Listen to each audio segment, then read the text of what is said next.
On va parler d'une petite révolution. Une grande révolution, énorme, Nicolas. En fait, énorme. Les grands pays sont sur le point de s'entendre sur la création d'un impôt mondial sur les sociétés. C'est un projet qui va vraiment voir le jour. Ah, il y a de grandes chances là. Parce que là, Janet Yellen voit tous ses petits camarades du G7 sur le ministre des Finances ces jours-ci. Après, c'est les chefs d'État qui se voient sur ce sujet. C'est l'OCDE qui se réunit sur ce sujet. Et à Venise, début juillet, on réunit tous les patrons, enfin tous les chefs d'État du G20 pour arriver à un traité international qui s'appliquerait à 136 pays à l'automne. Alors c'est quoi cette histoire? C'est Joe Biden qui a dit « je le veux ». Trump ne voulait pas, lui il veut. Il veut un impôt minimum mondial sur les sociétés à travers la planète, pour tous les pays, à 15% minimum, au moins 15% dit-il. Ça veut dire que plus aucune entreprise, même celle qui va implanter son siège social dans un pays plutôt sympa fiscalement, même celle qui va carrément aux Bahamas ou aux Bermudes, plus aucune entreprise du monde ne peut payer moins de 15% d'impôt sur les sociétés, même s'il y a des niches fiscales. Voilà. C'est l'impôt minimum sur les sociétés. Et ça peut voir le jour parce que les Américains le veulent. Il y a quelques années, Barack Obama dit on va mettre fin au secret bancaire.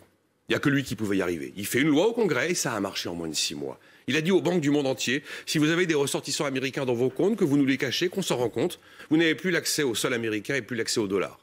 Il n'y a pas une banque mondiale qui peut vivre sans le dollar.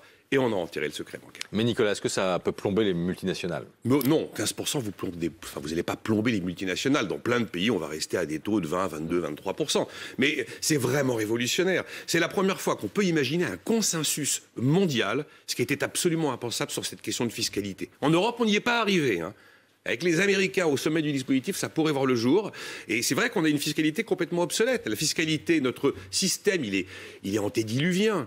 Les taxations sont liées là où les profits sont réalisés. Mais aujourd'hui, les profits sont apatrides avec les business numériques. Deuxième élément révolutionnaire, c'est la fin d'un double dumping qui semblait complètement invincible. Le dumping fiscal entre les États, l'Irlande par exemple, qui fait de la concurrence à d'autres pays, mais aussi les pratiques d'optimisation des grandes boîtes, totalement légales, pour aller payer le moins d'impôts possible, ce qui est d'ailleurs relativement logique. Et le troisième élément historique, c'est que là où on pensait qu'il était mort avec Donald Trump, eh bien, c'est le retour du multilatéralisme. C'est un acte mondial, donc multilatéral.